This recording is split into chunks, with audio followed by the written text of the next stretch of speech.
Okay, so another really common difficulty might be for someone to go to an event or go into maybe just a different room where there's music playing. So lots of people really enjoy music, but for some people music can be really spontaneous, really difficult environment to be in. So for people who are hypersensitive to sound, classically that's going to be very difficult for them. Being hypersensitive means that someone may be trying to avoid a sensation, so they need to be in control of that sensory system for them to be able to be okay, for them to be able to regulate themselves throughout the day.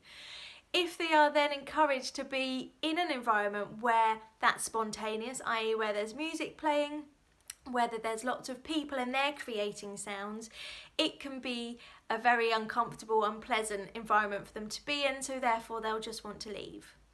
Other reasons might be relating to proprioception, so especially if you're at a gig and there's big speakers and they're making lots of vibrations, those vibrations are making lots of sound, but also the vibrations you can feel through your body. So you're really aware of where your body is. It's like you're on a big vibrating board. With all of those sensations, we're receiving information to tell us about our feet and about our legs and about our stomach and about our hands. So it can be really, really overwhelming if there's loud music and someone's hypersensitive to proprioceptive information. And another reason I just want to mention could be, again, relating to smell. Don't forget, if there's an environment, so if you're going to an event where there's music, there's also likely to be lots of people.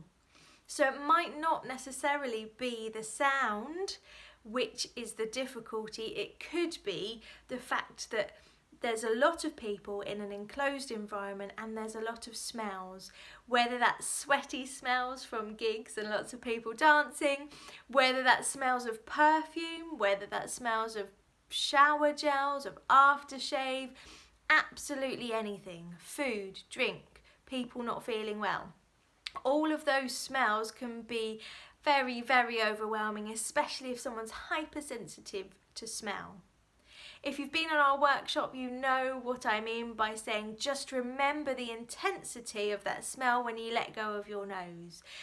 We do an activity on our workshops to help us identify and recognise for ourselves how it might feel to have a hypersensitive smell processing difficulty, purely because it impacts us so much without us at the moment necessarily recognising.